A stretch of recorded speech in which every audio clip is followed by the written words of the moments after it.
Microsoft വികസിപ്പിച്ചെടുത്ത ഒരു word processing സോഫ്റ്റ്വെയറാണ് Microsoft word. ഇത് ഇന്ന് ലോകത്തിലെ ഏറ്റവും ജനപ്രിയമായ വേർഡ് പ്രോസസ്സിംഗ് സോഫ്റ്റ്വെയറാണ്. പ്രൊഫഷണൽ നിലവാരമുള്ള ഡോക്യുമെൻറ്റുകൾ, കത്തുകൾ, റിപ്പോർട്ടുകൾ, റിസ്യൂമെകൾ മുതലായവ സൃഷ്ടിക്കാൻ ഇത് നമ്മെ സഹായിക്കും. കൂടാതെ നമ്മുടെ പുതിയതോ നിലവിലുള്ളതോ ആയ ഡോക്യുമെൻറ്റുകൾക്ക് മാറ്റം വരുത്തുവാനും പരിഷ്കരിക്കുവാനും ഇത് നമ്മെ സഹായിക്കുന്നു. മൈക്രോസോഫ്റ്റ് വേർഡിൻ്റെ ഏറ്റവും പുതിയ പതിപ്പ് 2021. ഹലോ എവരിവൺ, മൈക്രോസോഫ്റ്റ് വേർഡ് കോഴ്സിൻ്റെ ഭാഗമായിട്ട് എന്തൊക്കെയാണ് നമ്മൾ പഠിക്കാൻ പോകുന്നതെന്ന് നമുക്ക് പരിചയപ്പെടാം. First of all, basics of A document. നമ്മൾ മൈക്രോസോഫ്റ്റ് വേർഡ് ഡോക്യുമെൻറ്റിൻ്റെ ഗ്രാഫിക്കൽ യൂസർ ഇൻ്റർഫേസിനെ കുറിച്ചാണ് ആദ്യം പഠിക്കുന്നത്. ഓക്കെ, ആ ഒരു ഗ്രാഫിക്കൽ യൂസർ ഇൻ്റർഫേസ് നമ്മൾ ഫെമിലിയർ ആവേണ്ട ആവശ്യമാണ്. അതിനുശേഷം എങ്ങനെയാണ് നമ്മൾ മൈക്രോസോഫ്റ്റ് വേർഡിനകത്ത് പുതിയൊരു ഡോക്യുമെൻറ്റ് സ്റ്റാർട്ട് ചെയ്യുന്നത് നമ്മൾ പരിചയപ്പെടും. കൂടാതെ ഫയൽ ഓപ്ഷൻസ്, അതായത് നമ്മളൊരു ഫയൽ ഓപ്പൺ ചെയ്തതിന് ശേഷം അതെങ്ങനെ സേവ് ചെയ്യണം, അതേപോലെ അത് സേവസ് എന്നുള്ള ഓപ്ഷനെ കുറിച്ച് വേറെ ലൊക്കേഷനിലേക്ക് എങ്ങനെ സേവ് ചെയ്യാം, അതല്ലാതെ എങ്ങനെയാണ് ഈ ഫയൽ ക്ലോസ് ചെയ്യേണ്ടത്, അതുപോലെ ഓൾറെഡി ചെയ്തു വെച്ച ഒരു ഫയൽ എങ്ങനെ ഓപ്പൺ ചെയ്യാം തുടങ്ങിയ കാര്യങ്ങളും ഈ ബേസിക്സ് ഓഫ് എ ഡോക്യുമെൻറ്റിനകത്താണ് നമ്മൾ കവർ ചെയ്യുന്നത്. കൂടാതെ നമ്മുടെ മൈക്രോസോഫ്റ്റ് വേർഡ് ഡോക്യുമെൻറ്റ് തന്നെ മറ്റ് ഫോർമാറ്റിലേക്ക് എങ്ങനെയാണ് എക്സ്പോർട്ട് ചെയ്യുക തുടങ്ങിയ കാര്യങ്ങളെല്ലാം നമ്മൾ ഫയൽ ഓപ്ഷൻസിനാണ് പഠിക്കുന്നത്. അടുത്തതായി നമ്മൾ പഠിക്കുന്നത് എങ്ങനെയാണ് നമ്മുടെ മൈക്രോസോഫ്റ്റ് വേർഡ് ഡോക്യുമെൻറ്റിനകത്തേക്ക് നമുക്ക് ആവശ്യമുള്ള ടെക്സ്റ്റും മറ്റുമൊക്കെ എൻട്രി ചെയ്യുന്നതെന്നും ആ ടെക്സ്റ്റുകൾ എങ്ങനെ എഡിറ്റ് ചെയ്യാമെന്നും നമുക്ക് ആവശ്യമുള്ള രീതിയിൽ അത് ഫോർമാറ്റ് ചെയ്ത് എങ്ങനെ അട്രാക്റ്റീവ് ആക്കാം എന്നുള്ളതാണ് entering, editing and formatting text എന്ന് പറയുന്ന ഈ ടോപ്പിക്കിനകത്ത് വരുന്നത്. ഇതിൻ്റെ ഭാഗമായിട്ട് നമ്മൾ ഹോം ടാബിലുള്ള കട്ട്, കോപ്പി, പേസ്റ്റ് തുടങ്ങിയ ഓപ്ഷൻസിനെ കുറിച്ച് പഠിക്കും. കൂടാതെ ഒരു പർട്ടിക്കുലർ സ്റ്റൈൽ ക്രിയേറ്റ് ചെയ്ത് തന്നെ അതേ സ്റ്റൈൽ മറ്റെവിടെയെങ്കിലും റിപ്പീറ്റ് ചെയ്യണമെങ്കിൽ നമുക്ക് ഫോർമാറ്റ് പെയിൻറ്റർ എന്ന് പറയുന്ന ഈ ടൂൾ ഉപയോഗിച്ച് പെട്ടെന്ന് ആ സ്റ്റൈൽ റീക്രിയേറ്റ് ചെയ്യാവുന്നതാണ്. അതല്ലാതെ നമ്മൾ കട്ട്, കോപ്പി, പേസ്റ്റ് ഒക്കെ ചെയ്യുമ്പോൾ ക്ലിപ്പ് ബോർഡ് എന്ന് പറയുന്ന ഒരു ഫെസിലിറ്റിയിലേക്കാണ് എപ്പോഴും കട്ടല്ലേ കോപ്പി ആവുന്നത്. അതിൽ നിന്നും പല രീതിയിൽ നമുക്ക് വേണമെന്നുണ്ടെങ്കിൽ പേസ്റ്റ് ചെയ്യാം. മാത്രമല്ല നമ്മുടെ ഡോക്യുമെൻറ്റിലുള്ള ഏതെങ്കിലും വാക്കോ മറ്റോ കണ്ടുപിടിച്ച് അത് നമുക്ക് എവിടെയൊക്കെ റിപ്പീറ്റ് ചെയ്ത് വരുന്നോ അവിടെയെല്ലാം റീപ്ലേസ് ചെയ്യാനുള്ള ഓപ്ഷനും നമ്മൾ മൈക്രോസോഫ്റ്റ് വേർഡിൻ്റെ ഭാഗമായിട്ട് ഉണ്ടാകുന്നതാണ്. കൂടാതെ നമുക്ക് ആവശ്യമുള്ള ടെക്സ്റ്റ് ഏത് ഫോണ്ടിലും ഏത് ഹൈറ്റിലും ഏത് കളറിലുമൊക്കെ വേണം തുടങ്ങിയ കാര്യങ്ങളും ഈ ടോപ്പിക്കിൻ്റെ ഭാഗമായിട്ട് നമ്മൾ പരിചയപ്പെടുന്നു. കൂടാതെ നമുക്ക് ആവശ്യമുള്ള ഒരു പർട്ടിക്കുലർ കളറ് നമ്മുടെ ഡോക്യുമെൻറ്റിന് മൊത്തത്തിലായിട്ട് ഫില്ല് ചെയ്യാം തുടങ്ങിയ ഓപ്ഷൻസാണ് ഇതിൻ്റെ ഭാഗമായിട്ട് ആദ്യം കവർ ചെയ്യുന്നത്. രണ്ടാമതായി നമ്മൾ ഇതേ എൻറ്ററിങ്, എഡിറ്റിംഗ്, ഫോർമാറ്റിംഗ് ഡോക്യുമെൻറ്റ് ടോപ്പിക്കിൽ തന്നെ പാരഗ്രാഫ് ഫോർമാറ്റിംഗ്. നമ്മൾ ടൈപ്പ് ചെയ്തൊരു പാരഗ്രാഫ് എങ്ങനെയാണ് നമുക്ക് ആവശ്യമുള്ള രീതിയിൽ ബുള്ളറ്റ്സ് കൊടുക്കുക, നമ്പേഴ്സ് കൊടുക്കുക, അതുപോലെ തന്നെ പാരഗ്രാഫ് ഏത് രീതിയിൽ അലൈൻ ചെയ്ത് വരണം, ദാറ്റ് ഈസ് ലെഫ്റ്റ് അലൈൻ ചെയ്ത് വരണോ, സെൻറ്റർ അലൈൻ ചെയ്ത് വരണോ, അല്ലെങ്കിൽ റൈറ്റ് അലൈൻ ചെയ്ത് വരണോ തുടങ്ങിയ കാര്യങ്ങളും പാരഗ്രാഫ് ജസ്റ്റിഫിക്കേഷൻ്റെ ഭാഗമായിട്ട് പഠിക്കും. കൂടാതെ നമുക്ക് ആവശ്യമുള്ള ഷെയ്ഡിങ്ങും അതുപോലെ നമ്മുടെ ഈ പറയുന്ന വേർഡ് ഡോക്യുമെൻ്റ് ഒരു ബോർഡറും കൊടുക്കുക തുടങ്ങിയ എല്ലാ കാര്യങ്ങളും ഇതിൻ്റെ ഭാഗമായിട്ട് വരും. മാത്രമല്ല ഇതിനകത്ത് അവൈലബിൾ ആയിട്ടുള്ള ഡ്രോയിങ് ടൂൾസ് ഉപയോഗിച്ച് നമുക്ക് ആവശ്യമുള്ള എന്തെങ്കിലും ഷേപ്സും മറ്റുമൊക്കെ എങ്ങനെയാണ് വരയ്ക്കുക തുടങ്ങിയ കാര്യങ്ങളാണ് ഡ്രോയിങ് ടൂൾസ് എന്ന് പറയുന്ന ടോപ്പിക്കിൽ വരുന്നത്. അടുത്തതായി നമുക്ക് എങ്ങനെ മൈക്രോസോഫ്റ്റ് വേർഡ് ഡോക്യുമെൻറ്റിന് മൊത്തത്തിൽ ഒരു സ്റ്റൈൽ അപ്ലൈ ചെയ്യാം. ഫോർ എക്സാമ്പിൾ, ചിലത് നമ്മുടെ ഹെഡിങ് ആയിരിക്കും, ചിലത് സബ് ഹെഡിങ് ആയിരിക്കും, ചിലത് സാധാരണ നോർമൽ ടെക്സ്റ്റ് ആയിരിക്കും. അങ്ങനെ ഓരോന്നിനും നമ്മൾ ടൈപ്പ് ചെയ്തിരിക്കുന്ന ഓരോ ടെക്സ്റ്റിനും നമുക്ക് ആവശ്യമുള്ള രീതിയിലുള്ള സ്റ്റൈൽസ് അപ്ലൈ ചെയ്യാം തുടങ്ങിയ കാര്യങ്ങൾ ഇതിൻ്റെ ഭാഗമായിട്ട് വരും. കൂടാതെ നമുക്ക് ആവശ്യമുള്ള ഏതെങ്കിലും ഒരു കണ്ടൻറ്റ് കണ്ടുപിടിക്കാനും അത് റീപ്ലേസ് ചെയ്യാനും ഒക്കെ നമ്മളെ സഹായിക്കും.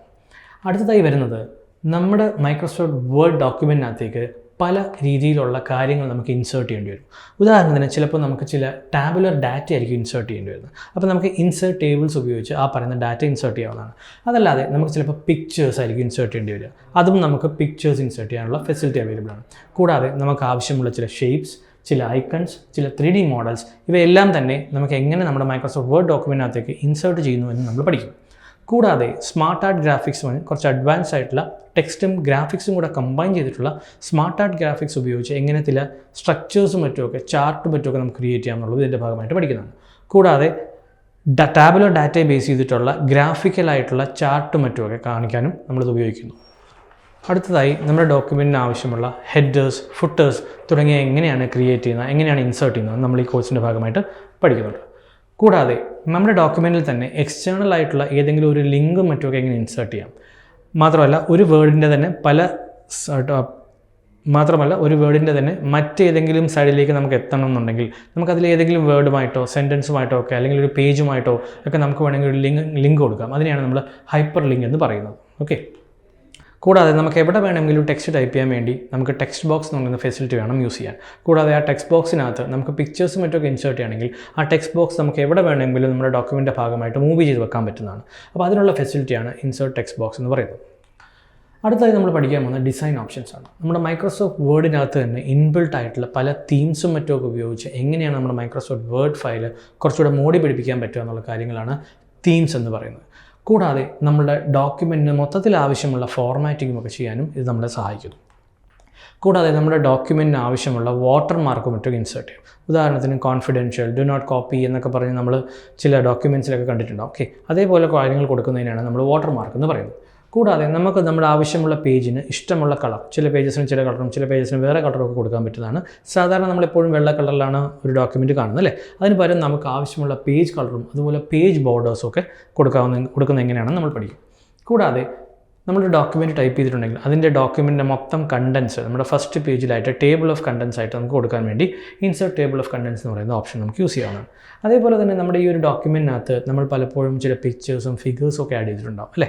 അപ്പോൾ ഈ പറയുന്ന ഫിഗേഴ്സിൻ്റെയും പിക്ചേഴ്സിൻ്റെയും ഒക്കെ ടേബിൾ ഓഫ് കണ്ടൻസ് ആണ് ടേബിൾ ഓഫ് ഫിഗേഴ്സ് എന്ന് പറയുന്നത്. അത് ഏത് പേജിലാണ് വരുന്നതെന്നുള്ള കൊടുക്കുന്നതിനാണ് ടേബിൾ ഓഫ് ഫിഗേഴ്സ് എന്ന് പറയുന്നത്. കൂടാതെ നമുക്ക് മെയിൽ മെർജ് എന്നൊരു ഫെസിലിറ്റി ഉണ്ട്. ദാറ്റ് ഈസ് ഒരേ പർട്ടിക്കുലർ കണ്ടൻറ്റ് തന്നെ കുറച്ചധികം ആൾക്കാർക്ക് വേണ്ടി നമുക്ക് മെയിൽ വഴിയോ അല്ലെങ്കിൽ നമുക്ക് പ്രിൻ്റ് എടുക്കുകയോ ഒക്കെ ചെയ്യണമെന്നുണ്ടെങ്കിൽ നമുക്ക് മെയിൽ മെർജ് എന്ന് പറയുന്ന ഈ ഒരു ഫെസിലിറ്റി ഉപയോഗിച്ച് ചെയ്യാവുന്നതാണ്. കൂടാതെ viewing and finalising the document. അപ്പോൾ ഈ വ്യൂയിങ് ആൻഡ് ഫൈനലൈസിങ് ദ ഡോക്യുമെൻറ്റിൻ്റെ ഭാഗമായിട്ടാണ് നമ്മളിത് പ്രിൻറ്റിന് അല്ലെങ്കിൽ സെറ്റ് ചെയ്യുന്നത്, വ്യൂ ചെയ്യാനുള്ള സൗകര്യത്തിന് സെറ്റ് ചെയ്യുന്നത്. ദാറ്റ് ഈസ് പേജ് സെറ്റപ്പ് ചെയ്യാം. ദാറ്റ് ഈസ് A4 സൈസിലാണോ A3 സൈസിലാണോ ലെറ്റർ സൈസിലാണോ ഏത് രീതിയിലാണ് നമ്മളിപ്പോൾ ക്രിയേറ്റ് ചെയ്ത ഡോക്യുമെൻറ്റ് പ്രിൻറ്റ് ചെയ്ത് വരേണ്ടതെന്ന് സെറ്റ് ചെയ്യുന്നതാണ് സെറ്റിംഗ് ദ പേജ്. അതുപോലെ പേജ് സൈസ്, അതുപോലെ നമുക്കിതിൽ തന്നെ പല കോളത്തിലായിട്ട് നമ്മുടെ കണ്ടൻറ്റ് വരണമെന്നുണ്ടെങ്കിൽ കോളംസ് പറഞ്ഞ ഫെസിലിറ്റി ഉണ്ട്. അതല്ലാതെ പേജിനെ തന്നെ പല നമുക്ക് ആവശ്യമുള്ളിടത്ത് ബ്രേക്ക് കൊടുക്കണമെന്നുണ്ടെങ്കിൽ പേജ് ബ്രേക്സ് കൊടുക്കാം. ഓക്കെ, അതേപോലെ പേജിൻ്റെ ഓറിയൻറ്റേഷൻ, ദാറ്റ് ഈസ് ലാൻഡ്സ്കേപ്പ് ആയിട്ടാണോ അല്ലെങ്കിൽ പോർട്രേറ്റ് ആയിട്ടാണോ കാണേണ്ടത് തുടങ്ങിയ കാര്യങ്ങളെല്ലാം തുടങ്ങിയതെല്ലാം പേജ് ഓറിയൻറ്റേഷൻ്റെ ഭാഗമായിട്ട് നമ്മൾ സെറ്റ് ചെയ്യുന്നതാണ്. അത് മാത്രമല്ല നമ്മുടെ ഡോക്യുമെൻറ്റ് ഏത് രീതിയിൽ പല വ്യൂസിൽ, നോർമൽ വ്യൂ ഉണ്ട്, റീഡിംഗ് വ്യൂ ഉണ്ട്, അങ്ങനെ പല വ്യൂസിൽ നമ്മുടെ ഡോക്യുമെൻറ്റ് കാണാൻ പറ്റുന്നതായിരിക്കും.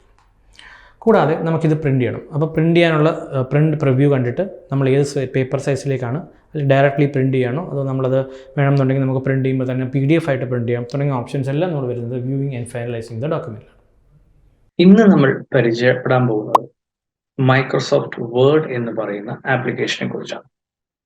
സോ ലോകത്താകമാനം ഏറ്റവും അധികം ഓഫീസ് അല്ലെങ്കിൽ ബിസിനസ് പരമായിട്ടുള്ള യൂസ് ചെയ്യുന്ന ഒരു സോഫ്റ്റ്വെയർ ആണ് മൈക്രോസോഫ്റ്റ് വേർഡ്. മൈക്രോസോഫ്റ്റ് ഓഫീസ് ആപ്ലിക്കേഷനുകളെല്ലാം തന്നെ ഒരു സ്ഥാപനത്തിൽ അല്ലെങ്കിൽ ഓഫീസിൽ വർക്ക് ചെയ്യുന്നവരുടെ പ്രൊഡക്ടിവിറ്റി എൻഹാൻസ് ചെയ്യാൻ വേണ്ടിയിട്ട് ക്രിയേറ്റ് ചെയ്ത ആപ്ലിക്കേഷൻസ് ആണ്. അതിൽ തന്നെ മൈക്രോസോഫ്റ്റ് വേർഡ് എന്ന് പറയുന്നതായിരിക്കും നാം നോക്കുകയാണെങ്കിൽ ഏറ്റവും അധികം സ്ഥാപനങ്ങളിലും ബിസിനസ്സുകളിലും ഈവൻ എഡ്യൂക്കേഷൻ ഇൻസ്റ്റിറ്റ്യൂഷൻസിലും അതുപോലെ ഏതൊരു സ്ഥാപനത്തിലും ഉപയോഗിക്കുന്ന, ഏതൊരു ഓർഗനൈസേഷനിലും ഏറ്റവും കൂടുതൽ ഉപയോഗിക്കുന്ന ഒരു സോഫ്റ്റ്വെയർ ആയിരിക്കും മൈക്രോസോഫ്റ്റ് വേർഡ്. മൈക്രോസോഫ്റ്റ് ആപ്ലിക്കേഷൻസ് എല്ലാം തന്നെ ഇത്രയധികം ഉപയോഗിക്കാനുണ്ടായ കാരണം എന്താണെന്ന് വെച്ച് കഴിഞ്ഞാൽ അത് വളരെ ഈസി ആയിട്ട് മനസ്സിലാക്കാൻ പറ്റുന്ന രീതിയിലാണ് ഓരോ സോഫ്റ്റ്വെയറും ഡിസൈൻ ചെയ്തത്. അത് മാത്രമല്ല, ഒരാൾക്ക് പഠിച്ചു കഴിഞ്ഞാൽ എളുപ്പത്തിൽ ആ സോഫ്റ്റ്വെയറിൽ വർക്ക് ചെയ്യാൻ പറ്റുന്ന രീതിയിലാണ് അതിൻ്റെ യൂസർ ഇന്റർഫേസും മറ്റുമൊക്കെ ഡിസൈൻ ചെയ്തിരിക്കുന്നത്. അപ്പം നമുക്ക് ആദ്യമേ തന്നെ മൈക്രോസോഫ്റ്റ് വേർഡ് എന്ന് പറയുന്ന ആപ്ലിക്കേഷനെ കുറിച്ച് പറയാം.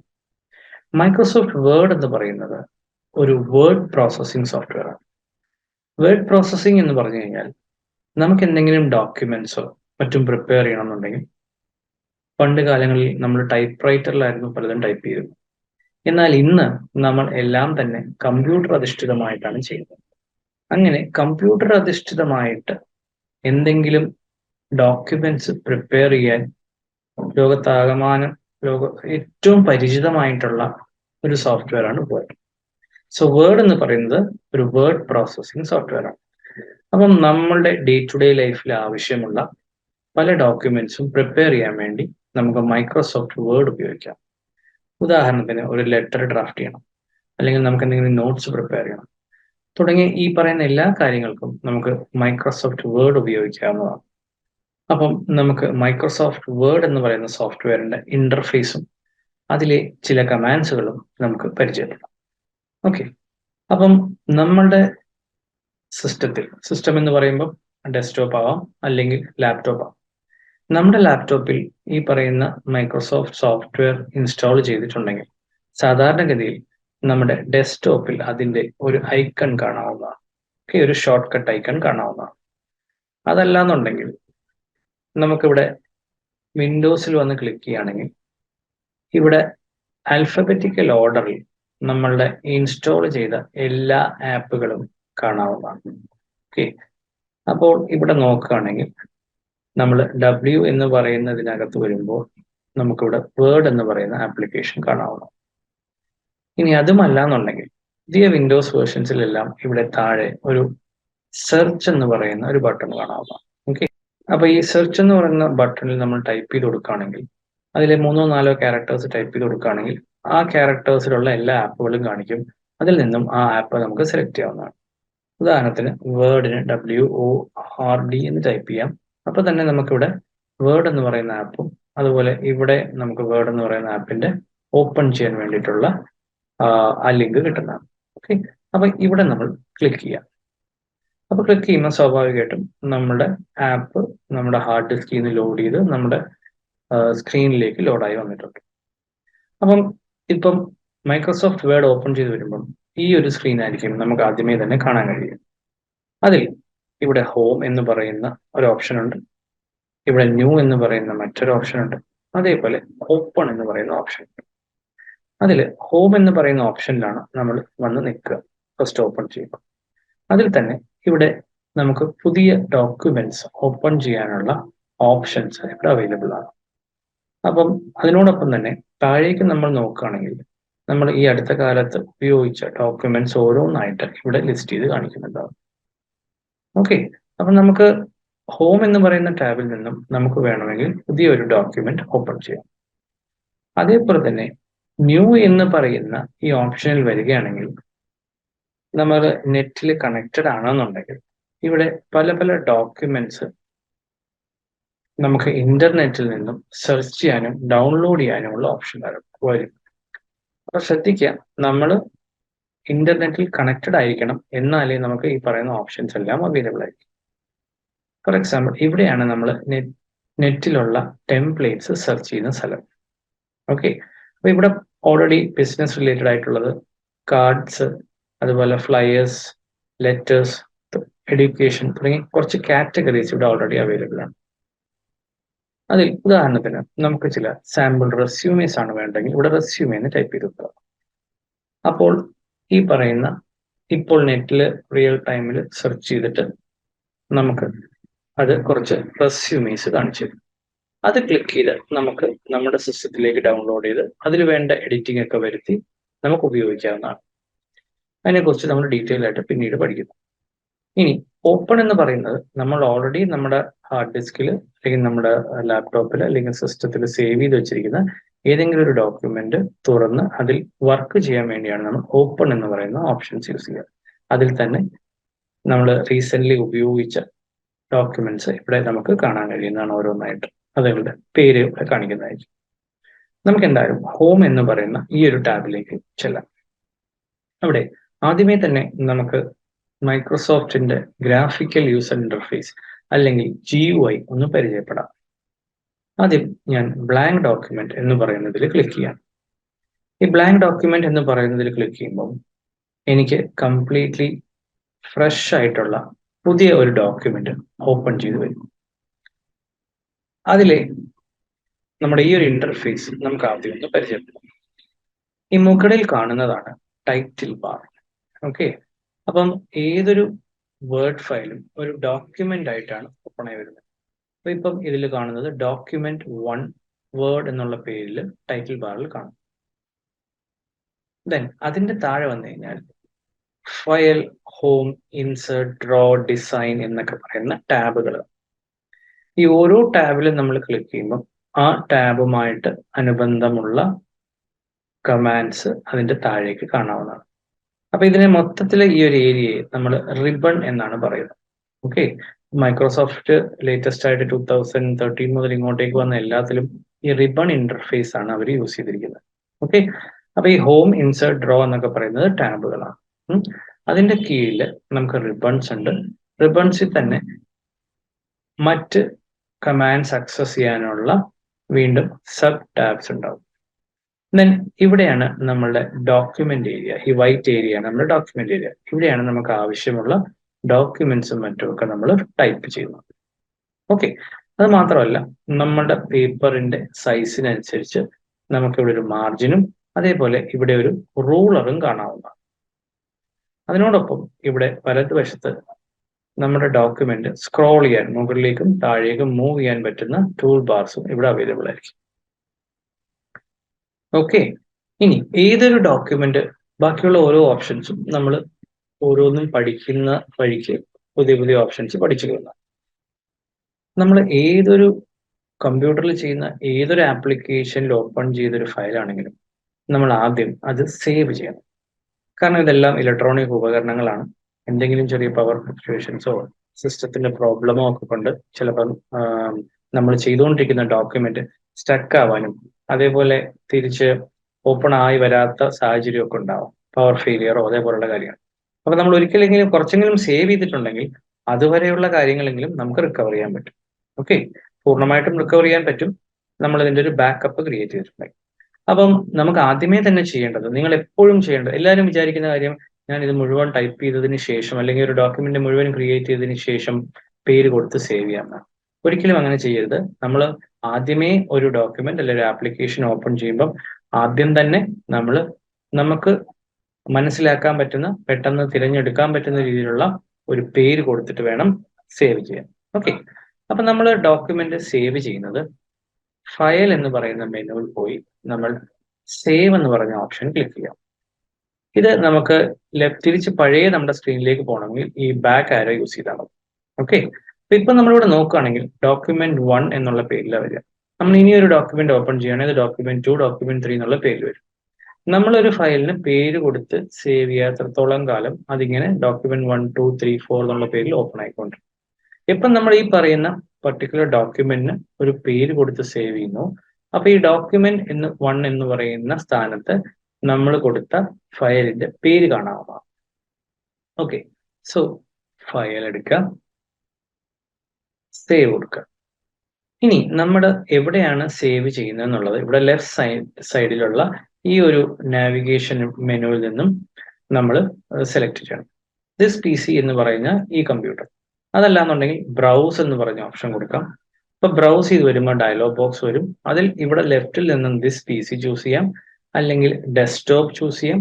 നമ്മുടെ കമ്പ്യൂട്ടർ ഓപ്പൺ ചെയ്ത് വന്ന് നിൽക്കുന്ന ആ മെയിൻ സ്ക്രീൻ, ഫസ്റ്റ് വന്ന് നിൽക്കുന്ന സ്ക്രീനിനെയാണ് നമ്മൾ എന്ത് പറയുന്നത്, ഡെസ്ക്ടോപ്പ് എന്ന് പറയുന്നത്. ഓക്കെ.